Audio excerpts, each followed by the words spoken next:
the dream come true for you. I can't believe it. I can't believe it. Football, bloody hell. But they never give in. And that's the winner. Welcome to the American Red Devils podcast. I'm John. I'm Alex. And we're bringing you the best Manchester United news from this side of the pond. Well, what happened was that second game, we got our ass kicked, or the second half. We just got our ass totally kicked.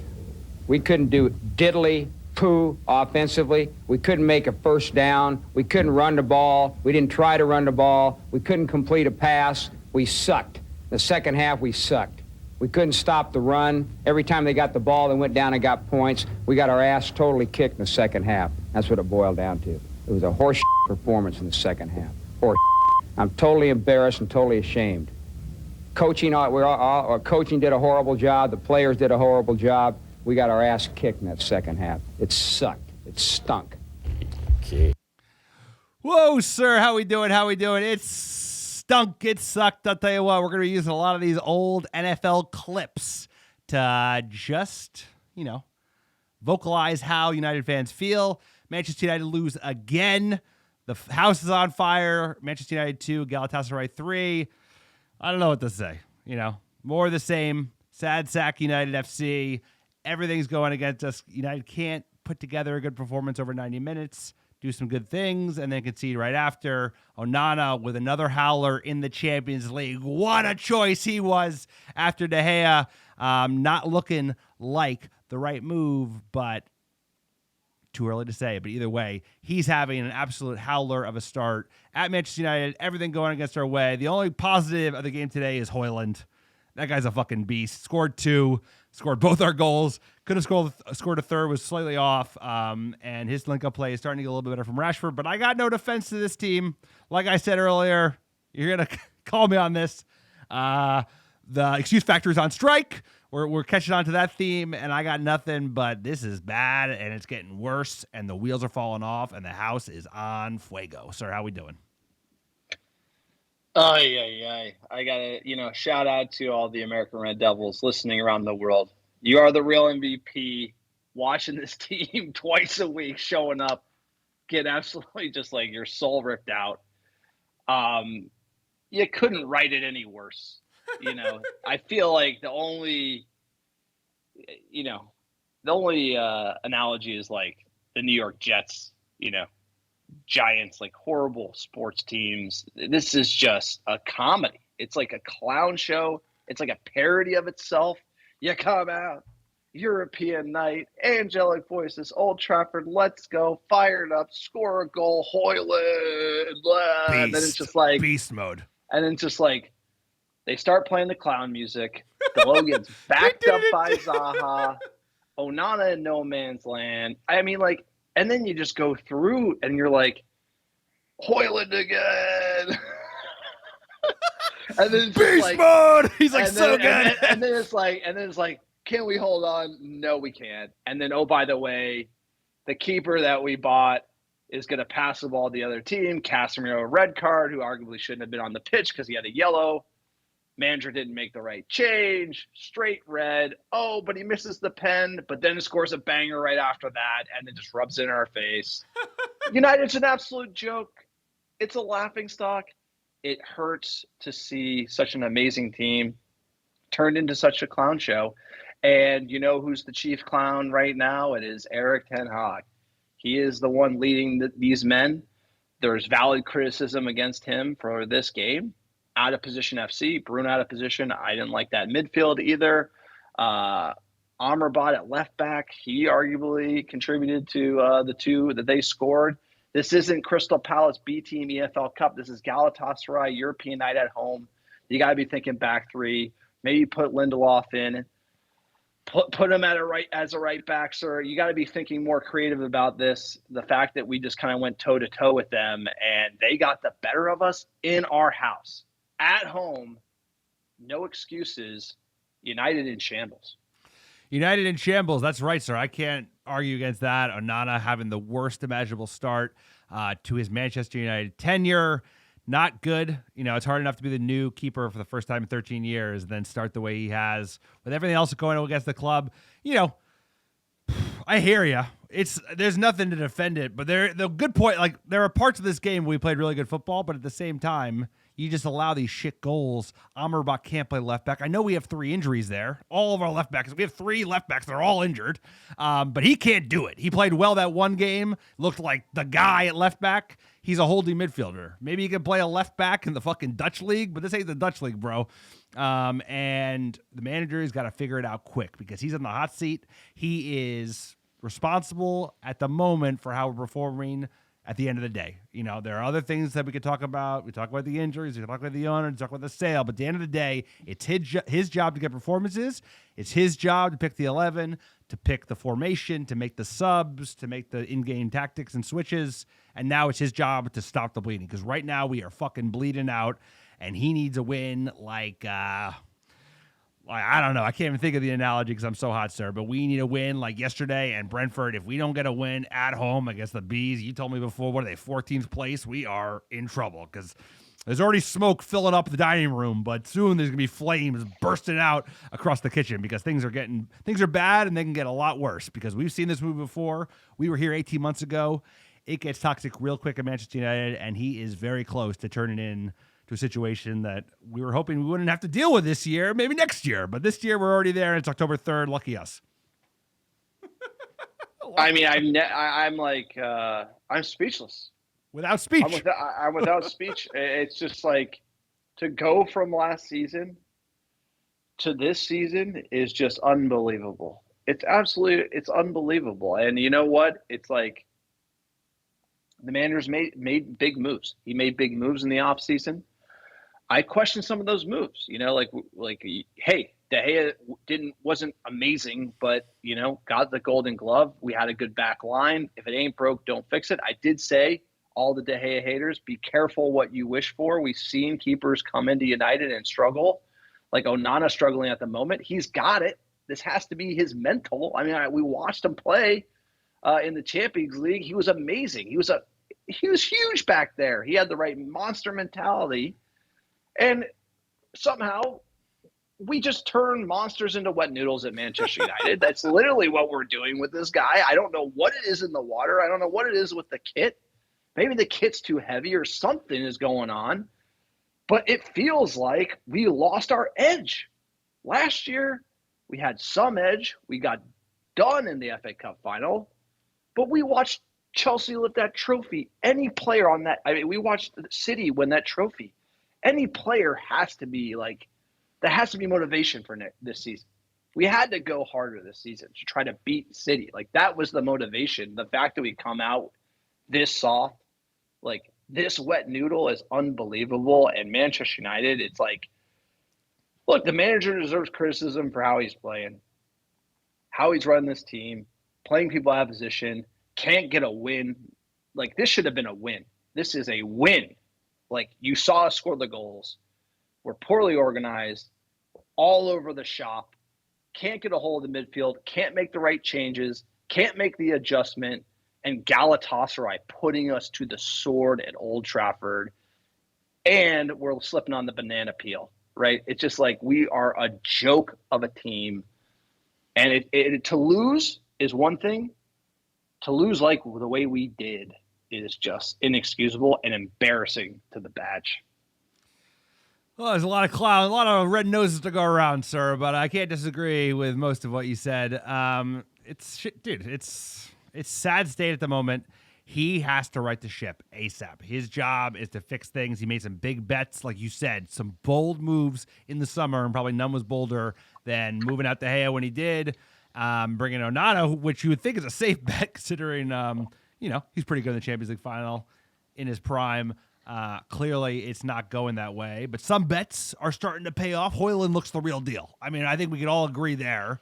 It might not matter because he might go soft as shit like the rest of this fucking squad. But he's a player at 20 years old showing real fight like a Manchester United striker we haven't seen since Zlatan, and even Martial when he was a flash in the pan. He never looked like this. He never had the physicality, this pace, this finishing. So there's some good things, but mostly it's shit. We're playing shit football, shit tactics, and defending. It's like, I think right now it's like, I feel like we can score goals, but we need to stop the leaking and forget bleeding out. We need to stop conceding these shit goals. And I would play 3 at the back. I would play double CDM, whatever you have to do, man. We got to just stop giving up goals, and we'll figure it out from there and build on something. Because right now, it's the goal. I know, it's both. We haven't scored enough goals in the league by far, but we're also giving up so many shit goals that even if we do score a goal, we immediately shoot ourselves in the foot like 4 minutes later. So we're scoring, which is hard enough for us to do, and then we're conceding with like within 5 minutes.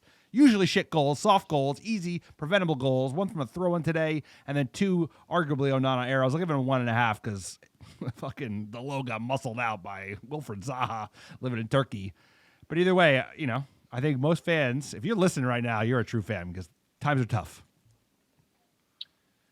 Sir, it's the worst of times. Quick PSA for the podcast. If you're a true Muppet and a fan of the American Red Devils podcast and you want to support us, keep the podcast ad-free. Join the VIPs. Check out our Patreon page, patreon.com/American Red Devils. We do a behind-the-scenes episode every single month, and there's tons of other benefits. Please check it out, patreon.com/American Red Devils. Also, AmericanRedDevils.store. We just got our new scarves in. Eric Ten Hag's Red Army. Pick them up while they last. While they're hot. I'm not saying the scarf cursed our manager, but maybe. Either way, get them while they're hot. What happens if he gets fired? Are they still for sale if he gets sacked? What happens? The coupon code is EFL Cup. If that tells you anything about this team, EFL Cup. We're EFL Cup champs. Just type in EFL Cup for $5 off your scarf. AmericanRedDevils.com. Check out our fan blog. If you don't get enough Muppetry from the podcast, check out the blog, sir. Tell them about iTunes reviews. Speaking of supporting the pod, all the ways John mentioned are great ways to do so. Patreon, the store, etc. But a great way to support the pod that costs no money at all and gets you some free, top-of-the-line ARD merch is to write a review. Write a 5-star review wherever you listen, ideally on iTunes or Spotify, and send a screenshot of that review to AmericanRedDevils@gmail.com with your mailing address, and I'll personally pick, pack, and ship a free ARD scarf right to your door anywhere in the world. Here's a great 5-star review from Leakus5 Twitter. So this is a great one. You're going to appreciate this. Love it. I took an online poll of what Premier League team to root for this season. It gave me Manchester United. So my fiance and I are rooting for this team every week. Didn't realize till now this season is very similar to being a Jets New York fan. Appreciate ya. I'll tell you what, I don't want to be compared to any of the New York City metropolitan NFL teams at the moment, but you compared us to the Giants. I said, we got no draft next year to save us, but things are not going well. Not at all, sir, but we do get to listen to that amazing Champions League music.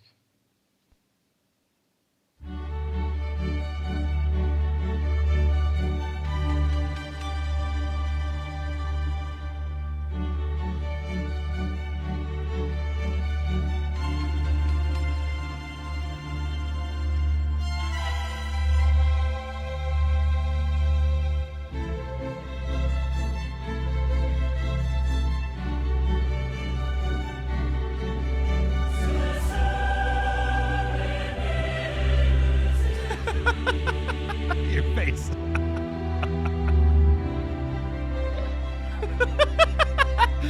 Go ahead. All right, we're talking Manchester United 2. 8 more times. We get to listen to it 8 more times. Galatasaray 3. Old Trafford, Champions League, second game in the group. Sir, it's so sad. This music is like, I'm about to cry. It's like so sad. It's wait till Hans and Franz. No, it's the fact that like United it's a Champions League team. It's like we should be in the Champions League every year. We should be making runs. We should be going to semifinals. We should be going to finals. We should be competing against these amazing titans of Europe. And the fact that we can't beat Galatasaray at home and that we are destined for Conference and Europa is just heartbreaking. So hearing this music it's a double-edged sword. It's hard for me to enjoy it. But let's get in that lineup. We had Onana in net, Delo, Varane, Lindelof, Rabat, the left back, Casemiro, Mount, Mejbri midfield, Bruno on the right wing. Why not? Rashford on the left and Højlund up top. How do you think of that 11? Whatever. I mean, back four kind of picks itself with the injuries. I think Amrabat I should don't not think be it left. picks itself. I don't think it give me picks your itself. back four. So you play a back three. You put in Magoo. You can play a back four. You put in Magoo. Lindelof played right back. Put Delo at the left. Sure. So Okay. you play right back for Sweden. There right? you Why go. not? I mean, that's it's conservative. pretty You play a defensive. back three then. I think maybe he will going forward. I had no issues this level when I saw it. Amrabat hadn't lost that position yet. Today, he lost that position as the backup left back. But the midfield, I thought a little extra liveliness from Mejbri. I thought that made sense. I don't like Bruno out wide because he's our best player and he should be playing his position, but I had no issues with this 11, and I don't think it was the 11 that killed us.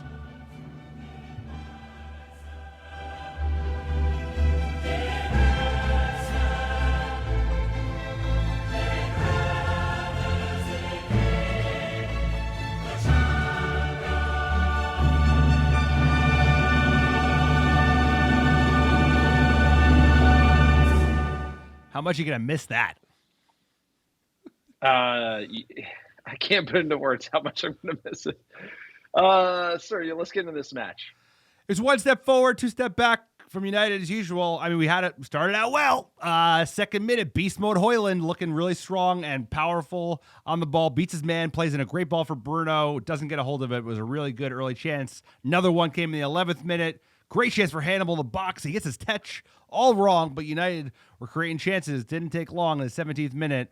Our giant Dane has his moment at Old Trafford. The character to get out of the situation they're in. Here's Rashford making good ground and firing it in. That very much is a striker's goal from Højlund. Just what Manchester United need. That is what they paid the big money for to bring him to the club. But it's all about Marcus Rashford's superb run and delivery. This relationship, we got to pick the positives that we can. The relationship between Rashford and Højlund, you would expect to continue to blossom. Great ball in from Rashford, good run. Great run from Højlund, an unbelievable finish from the beast mode Dane. He's made some big bets. Onana is not going well thus far, but Højlund is the real deal. No, amazing goal. The highlight by far is, he almost put us on his back to Honestly, get us to the win. At 20, at 20 years old. And he's a player, absolute player. And the fact he's scoring at home, it should have been a win. It kills you they didn't get. We didn't get the win. So, sir, just give it to me here on the 23rd. What kills you is 5 minutes later doing this, and who is it going to be? It was always going to be Wilf. Mr. Sanchez looking long this time. Dalot backpedaling, making a mess of it, and it's 1-1. And of course, it's Wilfried Zaha. I mean, of all the goals that an opposing player has scored at Old Trafford in recent memory, I don't think you'll see a player enjoy it more than Wilf Zaha, given everything that went down with him. Jesus Christ, a player that wasn't managed correctly. But you got to share culpability. Onana had a howler today all around, but he shares it with AWB. I mean, AWB should not. He's a fucking fullback. He's built like a mini fridge. Should not be getting muscled off by Wilf Zaha. And he does. And then Onana, no man's land, does nothing. And there you go, tied game. Absolutely brutal. Delo gets bodied. And then, like you said, Onana in no man's land. You like to see him try to affect this play a little more. But it was also like a fortunate bounce for Zaha off the turf over the keeper. I mean, it was kind of a freak show goal. It's just the way things have been coming up for United. It's always just coming up negative at the moment. 29th minute, we had a shout here, Mason Mount. Nice play, but it was well blocked. And then 44th minute, another great chance for Mount, but is blocked off the line. Mason Mount had a few opportunities. He played well in the first half, kind of went silent in the second. Going into halftime, sub from the manager. This one I thought was interesting. Eriksson for Hannibal. Hannibal, I thought, was playing well, tons of energy in the middle of the park. I could see what the manager wanted to do with Eriksson, but obviously we had yellows out there. Looking at our boy Casemiro, like, why wasn't he thinking about managing the yellow cards? I don't think he managed a yellow card for Cass last season. Good point. Well into the 70th or 80th minute, and then that cost us the title race, if you recall. Title race, come on. Well, that Arsenal game, like Casemiro was playing really well. That I felt like with all the Casemiro suspensions, we had trouble recovering. What did you think here? Did you like the Eriksson for Hannibal? I thought Hannibal was doing good. No, I agree. I mean, Hannibal was doing good. I thought Eriksson's intro to the game was really helpful. I thought his second passes were excellent. I thought we were creating a lot more, just that the sub was probably wrong in terms of who he brought off. I thought the player bringing on was the right move. It's just Hannibal's energy and the lack of the yellow card. Casemiro, he's been playing a lot of games. He's getting up there. I don't think you can play him every 3 days, and I think he got that wrong. But Eriksson was effective when he got on the ball. Immediately, 53rd minute, amazing ball for Eriksson that breaks the lines. Rashford in on through, 1v1. Bruno makes a gut-busting run down the middle of the pitch. He's wide open. Rashford has all day to just lay it on a plate. I could not imagine this not being a goal, seeing it set up, and Rashford gets it horribly wrong. He gets the angle of the pass wrong. He gets the timing wrong. Rashford not confident. Coming off of that big year last year, signing the big money deal, wet noodle. And he has every reason to be confident because he had a great assist in the first half. All he had to do was get the weight right. Actually, what we talk about, you should pass when you should shoot when you should pass. I think you can't go wrong here as long as you score. And the only thing you can't do is wait for Bruno to make the run and then fucking sally it and barely get it there. I mean, that's a killer for United. When that happened, you knew. Yeah, it was over. And then this happened, 59th minute, Højlund, another great goal. He was in the mood. It was correctly overturned because it was offsides, so no harm there. There was no big... But great move. Great move. His movement's excellent, bro. His movement is elite dude. for a 20-year-old. It's very good. So Højlund looked the player. I mean, that was the positive. Like you said, Mount in the first half was definitely more than we've seen from him this season, right? Obviously, he got injured. 62nd minute, good chance for Rashford from Eriksson again. I'm telling you, he was all over the pitch. Couldn't quite get there. And then the 67th minute, Dane wasn't done yet. But it's 1-1. Both sides will feel that they're more than capable of winning this. Is this a moment for Højlund? Look at his pace. Look at his poise. And look at the finish.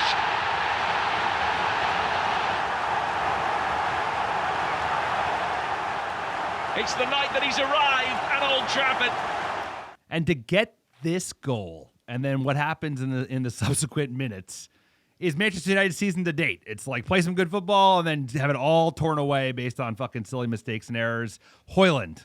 I mean, when have we seen a goal like that? I guess Rashford has that pace, but just like a little bit of an error, but also just takes his moment and just puts on the jets. Unbelievable speed, strength, and a great finish to boot. The boy's got a good finish for a big lad, and at least we had that. That was something to hold on to. No, this spectacular goal. I mean, absolutely spectacular. I mean, this is the problem that we're not talking about is Højlund, probably should have had a Hattie and United win comfortably at home. Yep.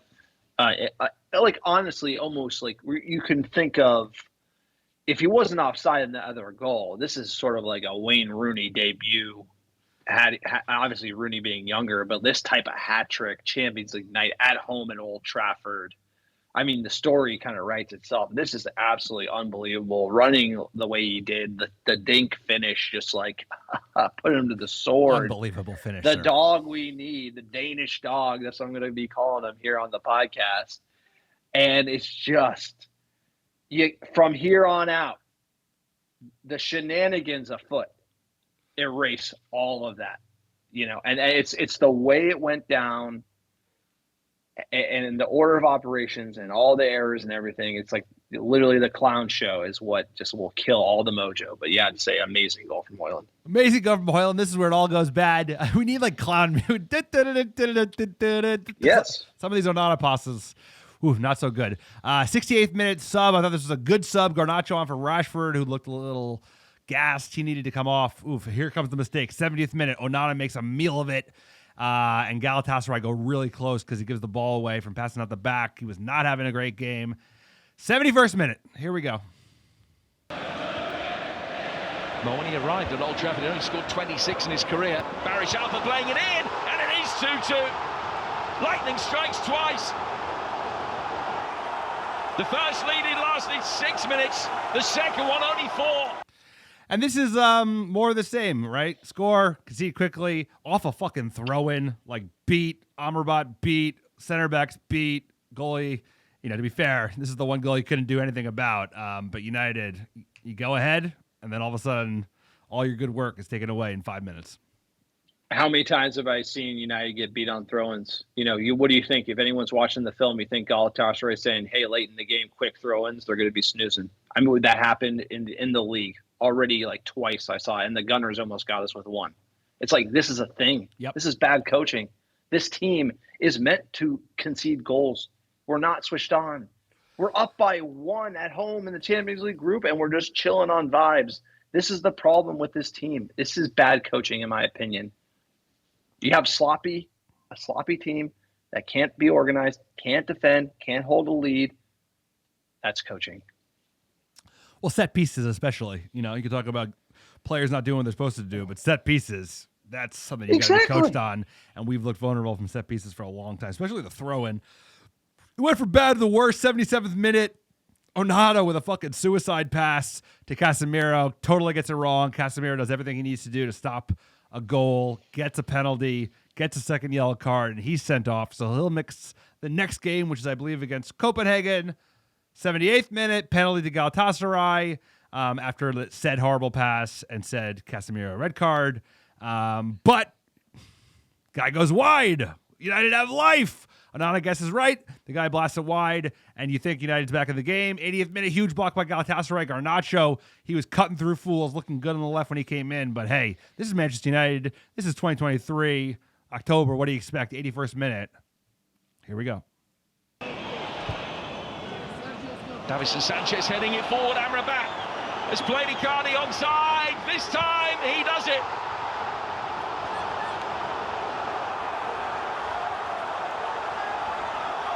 Team is just full of trolls, sir. You knew Zaha was going to get one. You know Cardi was going to get one. Amrabat, he ain't a left back, looking like he ain't a left back, and he shouldn't be playing there no more because he plays. Why is he playing there, striker bro? on? Like, we have 3 injuries there, to be fair, but he shouldn't be playing left back. I agree. We're going to play something different, but that has to be said. Out of position. There's Weghorst played number 10 in Manchester United. I Bruno know, Fernandes plays on the right wing. Amrabat, fair. CDM's playing left back. That was all decisions. I ain't never by going to Eric Ten Hag, defend bro. Wout Weghorst on the pitch. Like, there's no defense in that. I mean, Any manager play a back three. It's like you have Harry Maguire. Harry Maguire plays really well in a back three. It's like, why not play that? It's time. like this doesn't. It's time. You know what? This doesn't work, dude. And you know what? It works. It's just, anybody knows EFL Cup Crystal Palace B team. You can play Amrabat. It was great. He came in the middle of the midfield. Didn't have to worry about defending. It worked. Galatasaray at home in the Champions League. It's not going to work. No, it was Zaha. This is a gamble that was made, and the gamble blew up in our face. And this, you got to be calling this out because this Manchester United should not be a clown show. It's turning into one, and I'm just like, I see the 11, I'm blown away. Bruno on the right again. It's like we've seen this before. Play Bruno at 10, best position with Højlund, Rashford on the left. We have to start playing. It's just like I'm losing it with this stuff. This makeshift 11. 85th minute. Let's bring on Anthony. He's gonna solve our problems. On for Mason Mount. Mason Mount, number 1 fan. He's gonna come good. Don't worry. Hey, he shows some signs. Hey, we got to show some positive, right? We can't just be dog shit. He plays some good football in the first half. He's a net.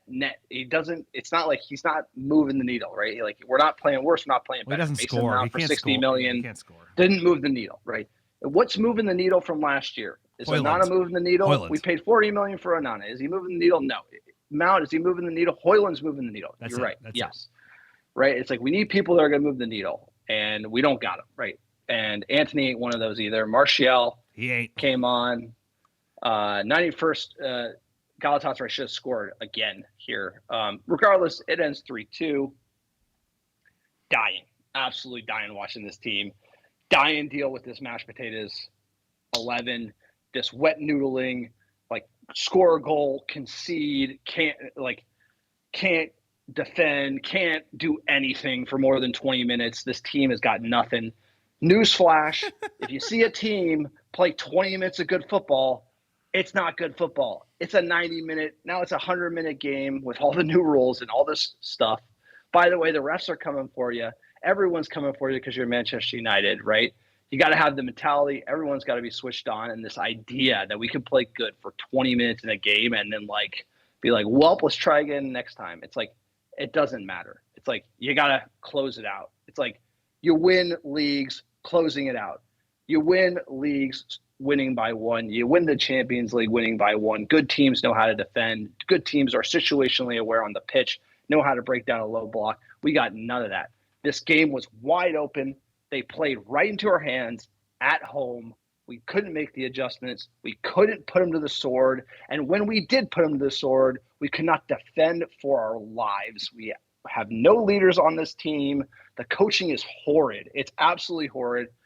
The manager doesn't need to go, but I'm letting you know that these are signs of bad coaching, switching off on set pieces, not being organized, not having a game plan, and not making the adjustments to win games. This will continue to happen because we are poorly coached, and the players, they're wet noodle. Feeling better? No. I get it, sir. And it's the manager's time to turn the tide, sir. It's up to him at the end of the day. He's responsible. He gets paid to put the team on the pitch. Hey, this is a clown show organization at the end of the day. There's a million litany of reasons, but he picks the 11, he picks the team, and he's got to get results because the Glazers, they ain't going nowhere. Fat Murtaugh, Arnold, they ain't going nowhere.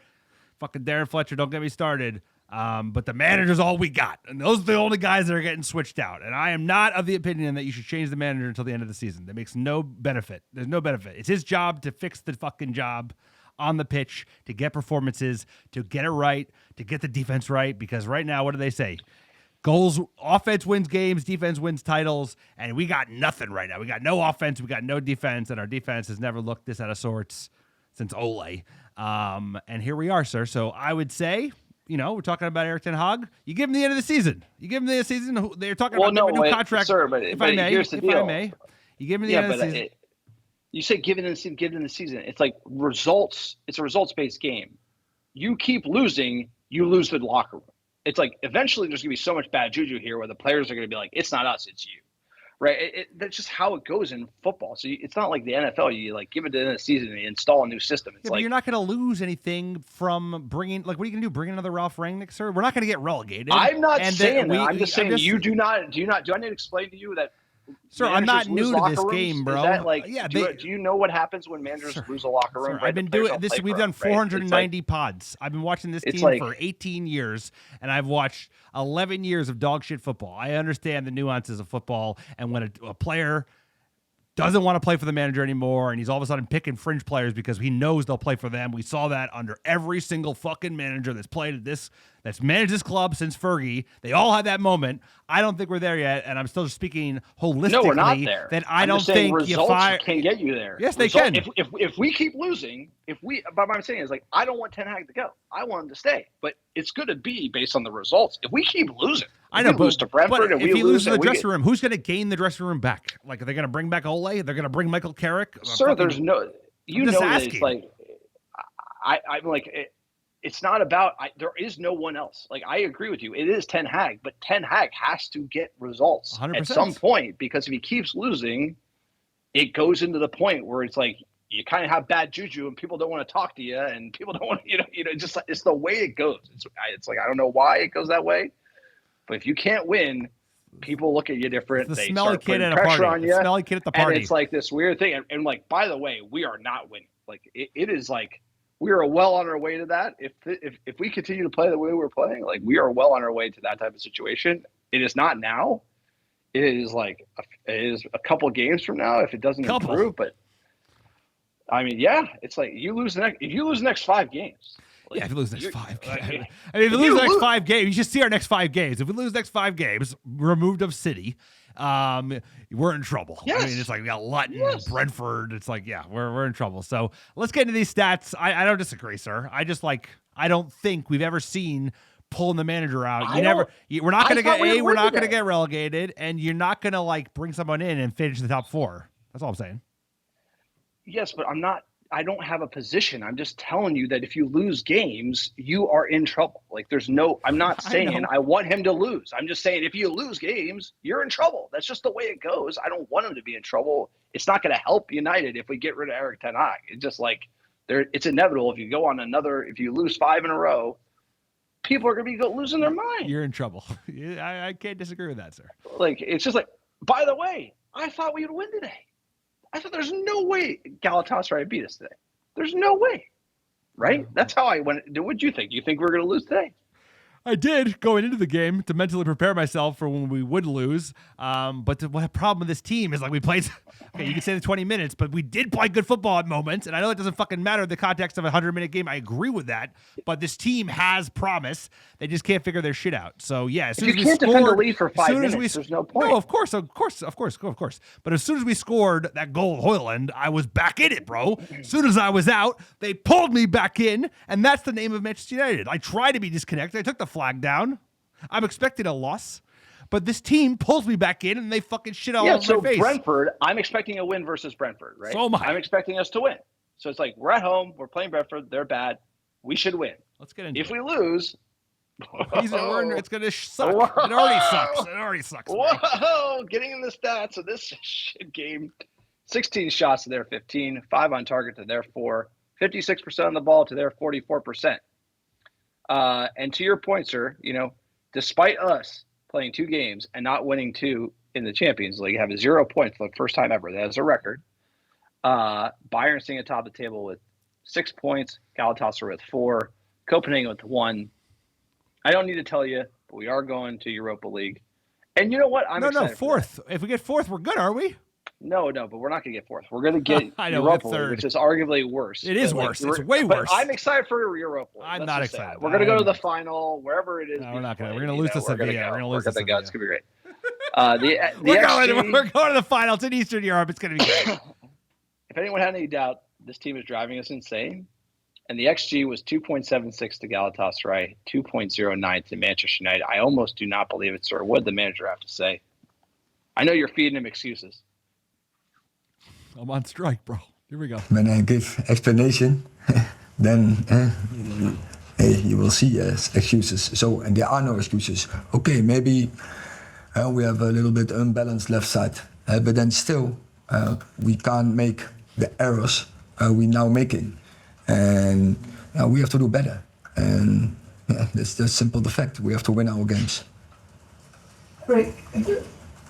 Are you confident that the players either are listening to you or are capable of doing what you want? Because you keep coming in here and saying we need to do better, we're making mistakes, and then the next game it doesn't seem to improve and the mistakes keep coming. No. So if it were the same mistakes, probably you could say, but I have seen a team that was really connected. I have seen a team with a great spirit, and they played in stages of the game fantastic, and score good goals. Twice up, we are totally in control on the game, and then all of a sudden we make a mistake, an error, and that I know football is a game of mistakes. But of course I have to give coaching instructions how we have to deal with such occasions and such situations. But it happens and we got punished for it, clear. Sir, Simon Stone asked some long-winded fucking questions, so give Eric Ten Hag a second to answer it. You've heard it before.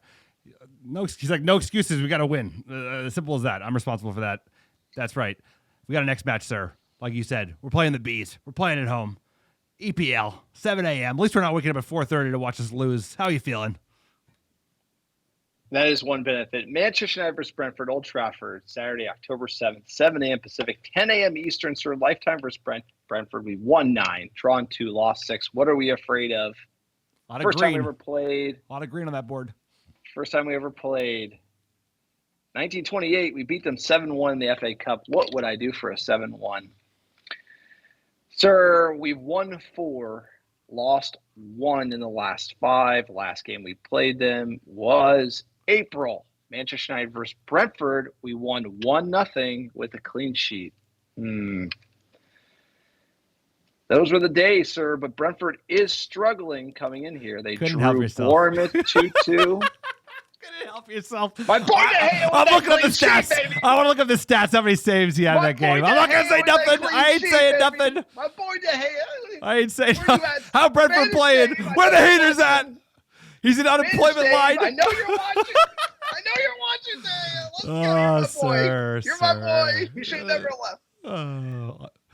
Newcastle beat Brentford. Everton beat Brentford. Jesus. Arsenal beat Brentford. They drew Nottingham Forest, who had 10 men. They are atrocious right now. We're They definitely got losing. They got the Mad Dane at the helm, sir. Nicknamed the Bees. They founded in 1889. Sir, they play at the G-Tech Community Stadium, brand new stadium. They have a rivalry with Fulham and Queen's Park Raisins. For everyone who knows LVG, baby, let's go. They play the 4-3-3. Embuemo, decent player. Norgard as well. So, they have a few players, but again, they're struggling in the league at the moment. Let's not worry about them. Let's worry about us. We got injuries. Lissandro Martinez, he's going back into surgery. LOL. Incredible. AWB hurt. Luke Shaw hurt. Malacia, he still play for us. Manu out. Antony's back from a suspension. Got rid of the frosted tips, I guess, but he did play today. Jadon Sancho playing with U18s, and Ahmad injury persists. Starting 11, who do you have for Brentford? Oof. I'm going to do a net. Jesus Christ. You need a win to change the confidence. I'm going to do Lindelof at right back. I'm going to do Varane, Maguire, Delo at left back. I'm going to do Eriksson, Casemiro, Bruno, Garnacho on the left, Hoyland up front, Mount on the right. Who you got? Rashford's getting benched. Dropped. He won't. He'll probably play on the left. So swap him for Garnacho. Who you got? I'm going to do Lindelof at right back. I'm going to do Varane, Maguire, Delo. I'm going to do Casemiro, Amrabat. Play him in his position. There you go. I like that. Bruno, play him in his position. Rashford. Then I'm going to do Hoyland and Palestre. Everyone's going to play in their position except for Lindelof, but he does feature at right back for Sweden. So I think that's fair. I don't hate it. Here, let's hear from the bookies. Here comes the money, money, money, money. United the favorites. I'll tell you what. Was it 6 times your money for Galatasaray? You're winning big betting against United. I used to win big betting for United back in the day. Minus 160 United at home, plus 330 for the draw, plus 400 for Brentford on the road. It feels like you see 1-0 Brentford all day, sir. What are your odds? What's your score prediction given the odds? We can't defend. I gotta go with the draw, 1-1. We can't keep a lead, So until we do, I'm gonna keep predicting it. Unfortunately, our predictions are like atrociously bad, and they're coming good. That's the one thing I hate about this. Yeah, I think United lose. Because you know what? When you're I'm calling it, bro. Come on. Now we're gonna win. Now we're gonna win. Good. I'll predict we'll lose every game then. Good. We lose 1-0, same as like the Palace game. It's like all the possession, but no end product, and the fucking pain train continues, sir. Let's get into some news. Any good news?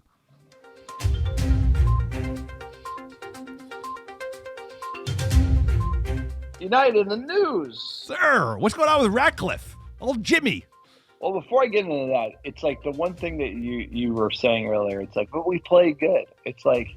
And that's the one thing about this is like I just think we have good players, and our system is dog shit because we don't have a system. So it's like we can't thrive because I don't buy that. I don't buy we don't have a system. I just don't think we're playing well. I mean, when you have a CDM at left back who's out of position, you're getting scored on. Is that like? I mean, like you know what I mean? But why is he playing there? Is he playing there because we signed him to play at left back? No, but my point is like. Then why can't we defend a lead for more than 5 minutes, right? It's like something's wrong. And it's like if the players are good, and it's like we have good spells of play, but it's just not over. That's why I think it's the system. It's not over 90 minutes. It's like we don't know. there's there's glaring problems in what we're doing. This is why we're just so inconsistent throughout the 90 minutes. That's what, like, you think of teams that are good. There's a good system, the well drilled, it works. They can change players. They get it. They know what to do. And I just think we're just kind of a little. I think we saw that last year. I think we've talked enough about how shit the team is. What's going on in the news, sir? Anything good? No, but what I'm trying to say is positive, but you keep coming back. There are good patterns of play, and we have good players. It's just we need a better system to be able to play well over 90 and have different players switch in and out of that system. I just think it's just like. That's why the coaching comes into criticism for Mike, because we got the guys, Hoyland and Rashford can play. It's just like we can't defend. It's just tough. So it's been a tough run, and we're going to see. Hopefully, we can stop the slide. But this is probably the worst news all day. Galatasaray. It's tough to swallow the L. This is the worst news this year, bro. if true. Well, we did say it though. We said. Glazers won't sell. They'll do a minority deal. I just thought it would be some sort of like $1 billion from some hedge fund or private equity group in the United States. Now Ratcliffe is mulling over a minority stake, buying 25% of the club. Valuation's unknown, but if it was $6 billion, it'd be about $1.5 billion. Be careful what you're hearing, but this news is not good. I mean, clearly, because. The reason why this is not good is the Glazers are now accomplishing a lot here, where they are bidding up the value of the club, then they are not having to give up control. We talked about control, 51%. As long as the Glazers sell control, then we're fine. Now we're talking about not selling control and them getting a fresh cash infusion to bail out a lot of debt on the credit card and shitty revamp to the stadium. So Glazers stick around a lot longer with this 25% stake. But Ratcliffe probably is eyeing owning a majority at some point, and so the devil could be in the details here. But again, not great news. Probably the worst news of the day. This is without a doubt the worst news of the day, because whatever we say about how fucking bad Eric Ten Hag's doing at the moment and his bad signings and his bad players and formations and subs, at the end of the day, it all rolls downhill. And all the ills of Manchester United over the last 11 years because of the Glazer ownership over the last, 17 years? So this, like you said, gives them a lifeline, cash infusion, right? They can, pay off the revolver. They probably pay off a little of the debt. But they ain't going to make any real investments in the stadium, in the training facility, in the front office. And this just gives them a lifeline for another decade to basically hang on as football gets more and more popular and more valuable, and they find more and more ways to bully it and monetize the shit out of every single part of it, for them to maybe get $10 billion in 10 years from now, or sooner. But either way, this is the worst possible outcome because, like you said, they still have control, so they're still firing and hiring everybody below them. But it gives them cash so that they can clean up the capital structure a little bit, get rid of some of the debt, and then basically be like, we're good for a while, and we get to keep Glazers for probably another 10 years conservatively. And the thing I harken back to is I thought they were older than they were. But Joel and Avram are relatively young from American wealthy people standards with 58 and 62, bro. They got a lot of legs left. No, but it's suck not about all the blood out of this thing There's if a they bunch get of $1.5 billion. siblings. There's a bunch of siblings. They all want different things, I right? get that. It's secession style. Exactly. They're all fighting over it, and it's probably trying to do something hard as well because they all own an equal stake. It's not like Joel or Avram own more. So at the end of the day, it's just a mess. We'll keep you posted on the news. The next news here that we have to comment on is the VAR error that was made against Liverpool, which, again, I don't mind, Liverpool getting the bad end of the stick. But essentially, this is an egregious offsides error, right? Makes me think of that Garnacho one right away. Again, this was even worse, though, in to my be fair. opinion, this is way worse. Garnacho was probably on, but they kind of complained, and then the referees released the audio, and to hear the exchange and how the lines are drawn and how this thing is done, it is literally, you want to say our back line is a clown show, VAR is absolutely a shit show. The way that they basically said that they didn't even know what they're saying going back and forth as far as they didn't know what the call in the field was. They didn't know what they were reaffirming. This is a nightmare. The fact that they haven't looked at the NFL and what the NFL has done with replay, because the NFL has like 15 years of mistakes. Clearly replay came in and they're like, it's going to help. And then it only hurts for about like a decade. Like replay is only going to ruin the game for about like 10 years. And then they'll eventually figure it out after they've like fired and made all these mistakes. But VAR is like, we're in that phase where it's just ruining the game. And it ruined that Arsenal game. And that Arsenal game could be why we are sliding as hard as we are. And the way they drew the lines didn't make any sense. They're like, do you like this camera angle? Do you like that camera angle? What the fuck was the that? The lines kind of don't even look straight. That was insane. When do you want to pick it? They were looking at the frame, the way that they decided the frame when the kick, and then they were looking at different angles that are like these angled cameras, and then drawing the straight lines and shifting them on the field. There's no way it's as accurate as they say it is. And that's why with the Garnacho goal, it's just like the way they called that off by like a millimeter, and you see how they do it, and it's completely inaccurate. And so VAR is a shit show, and this audio is not making them look good. They're going to have to fix a lot of stuff, but just expect VAR to be a mess for a while. But, sir, jumping into fan questions, we got a bunch of spicy ones. At Jamal Motas, sir, is watching MUFC is bad for your health? Damn straight. We can't hold on to a lead. Marcus isn't greedy when he needs to be. Everyone's going to be Eric Ten Hag out, but that's a bad call. I hear world number one, Dave Saves, is still available. Hoyland and Amrabat, they are the only positives. Hashtag Glazers out. De Gea getting some shouts here, sir. At JD Galdo 1991, stop with the injury excuses. Decision-making up front was terrible again. It hurts more when a new proven keeper commits errors than De Gea, because we saw him keep us in games with extraordinary saves.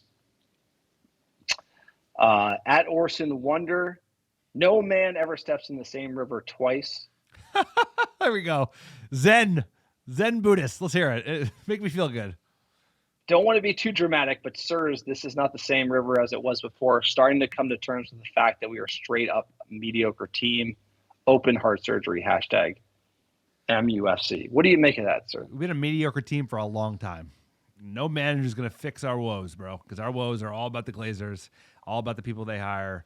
And I think we overperformed last year, like we said, and we're underperforming this year, consider the investment made in the summer and the summer before, right? Like, probably weren't as good as third and two finals, and this year we're not as bad as this, but this is a joke of a club, fellas and ladies. Like, this club is run as poorly as any club in the EPL, maybe bar Everton, and for the big clubs, nobody's run as badly as we are. So we'll continue to suffer as long as you have negligent owners that don't care, that sell tickets to Galatasaray fans that were all over the home section, let the roof leak. I could go all day, baby. It's like this, talk about the Anthony decision versus the Greenwood decision, communication there. It's like there's a million ways they fucked up this club. Talk about fucking Wilfred Zaha, bro. Like how they bottled that and sold him for $3 million.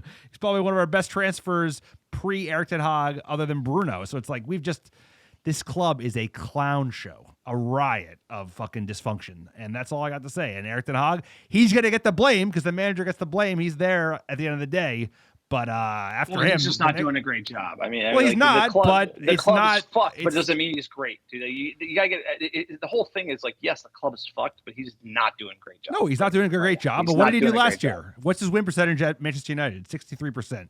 So he did a great job, but and he's doing a shit job this year. But let's I would argue, I would argue right now that he's quickly erasing all the good vibes that he generated last year. And let's not forget, LVG won the FA Cup and then was canned, right? So it's like winning an EFL or FA Cup doesn't give you cover. Yeah, he finished sixth. He finished sixth place and not third. So if I may, no, I know that's totally fair. But at the end of the day, it's like, like at you boasting.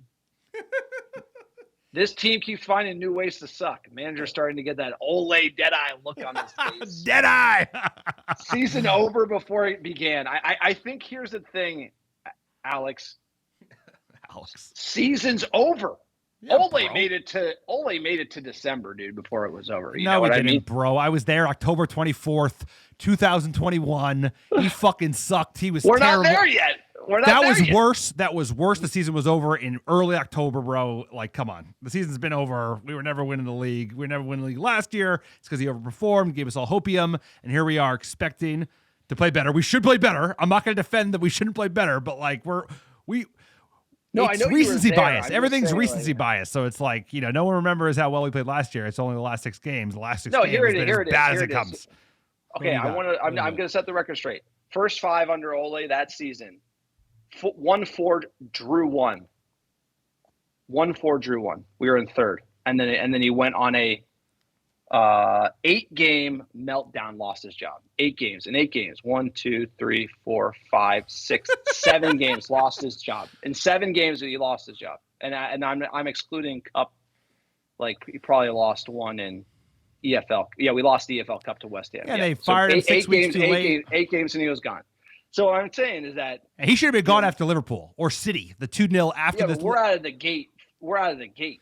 But we're playing better football than we did under him under Ole at that time. I was there for one of the games. I agree. The City 2-0 game, right? It's not all about. We are nowhere near that. No, we're not. We are. But we nowhere could be near that. in a And month. that's We not could what be. And that's I'm not in no way am I saying that.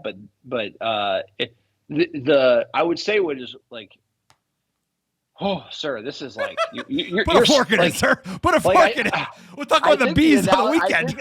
Here's the quote Kill from Dan Campbell. He's like, "There's a light there's a light at the end of the tunnel, and that light's a freight train." That's this team. It's like, who knows where we're gonna go at the end of the day. At D_Cole 18. Hoyland's a dog, but unfair to have him lead the line. Rashi's a threat, but out of form. If Bruno's not magical, he's a liability with his attitude. Casemiro hung out to dry by poor teammates yet again. Onana, WTF. We have to resolve our injury crisis before Eric Ten Hag gets fired. I like that. I mean, give him a chance. Give him a fullback each. Give him like at least a fucking what's his name? Who's the third up? It doesn't matter. I don't care. we're fucked. Here's to the bees. Here's to the Brentford game. Never say die. Manchester United. I'm rooting for this team because they're very important to me. They're more important than they should be.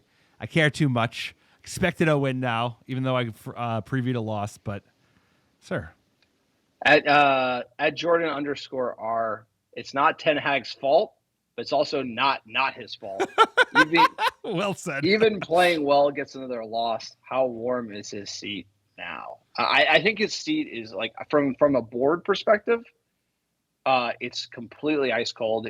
His seat's not in question. I think from the fans, there are no fans that want him fired, including myself. Nobody's advocating for him to be fired. It's just like there are definitely fans who want him fired. To be fair, I don't think nothing like it was under Ole, or nothing like we've seen with Mourinho, or like where we there's could be like there in a all month. the fans. But my point is, like, I actually think that that's like a good sign.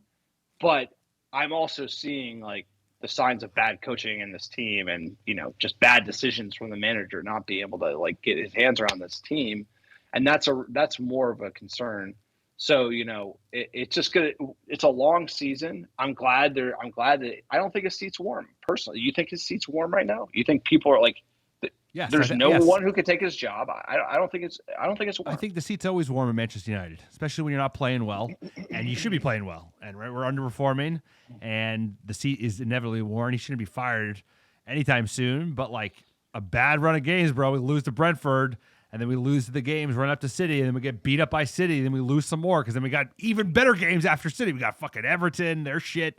I think we got Luton. It's like that's when in 6 weeks from now, if this trend continues, we're still 10th and out of the Champions League from the group stage perspective. But Pochettino's not going to get fired doing that because nobody cares about Chelsea, bro. Like that's the thing that's a great thing. I didn't get to make a point about the whole VAR thing. The VAR thing is like we've had egregious calls against us, like the handball and Spurs that was like a bang on fucking penalty in the first half. Of course. But no one talks about it. And if it happens to Liverpool, it's like the end of the fucking world and they release the tape.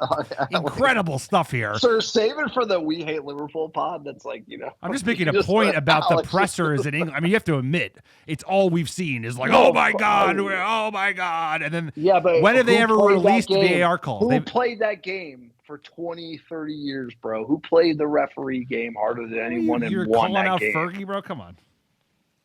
You don't think his watch and everything got in the ref's head? You don't think that he intimidated? And you know what? Like, Ten Hag needs to do more of that. Guy? Ten Hag Klopp's needs that to do guy more of that now. because Klopp That's does that that, guy bro. now. They play it. And Yes, they're the they best do. managers in the world, bro. Those are the two best managers in the world, and they do it course. all the time. And you know what? This league is fucking fucked, bro, because the refs are shit. The refs are actually shit. That VAR audio, I recommend all people listen to it because it is shocking. Like one of the most valuable sports leagues in the entire world. Those guys sound like you and me, like fucking around with lines, trying to figure it out. Like that was unbelievable. I'm going to re-listen to that because I couldn't believe how bad it was. Oh no, it's absolutely brutal. But sir, look, it's a tough day as a Manchester United fan. I think that light in the tunnel is a freight train. I don't see any solutions right now. I think it's going to take everything to play us into form. We have international break post Brentford, I believe, which will be like, again, can we like somehow get a break, relax, rest up, get our injuries, get some form back? I really think we have to wade through the darkness to get some players back and see if that can be a spark to get this team back to playing. But everyone's got a lot of work to do. We're far from it. So let's try to keep our heads on straight. That's easier said than done doing this podcast, sir, because, man, emotions are flying. It's a spicy pod. We're seeing United get absolutely dusted over and over again. It's like there's no end in sight. Let's go. For fans, by fans, American Red Devils, we love you all. If you're here, you're a fucking masochist because this shit is tough. Tough times at the times. Or what do we got? Top downloads? If you want to support us on Patreon, keep the podcast ad-free. Patreon.com/American Red Devils. AmericanRedDevils.store. Support your manager. Back your manager. Get the scarf. Eric Ten Hag Get it. Red Army scarf while you can. EFL Cup code for $5 off. Cup. AmericanRedDevils.com. EFL Cup champs, baby. That's all we got. That's all it is. That's all we got. Top cities, last 7 days, top 10. Appreciate all of you. How you doing? Number 1, Los Angeles, California, Dublin, Ireland, Chicago, Illinois, New York, Dallas, Texas, Atlanta, Georgia, Portland, Oregon, Brooklyn, New York, Philadelphia, PA, and last but not least, Melbourne, Australia. Appreciate all the American Devils listening week in, week out. Couldn't do it without you. Always darkest for the dawn. Could be a freight train, like John said. We will see. But either way, we're going back old school. Kicking a blue. Eric Ten Hag's Red Army, baby. There you go. I don't know if we have that chant, but here we go. Fought in France, fought in Spain. Enjoy your week. And the pain train comes back on Saturday. Brentford Bees at home. Let's not get stung up too bad. Talk to you.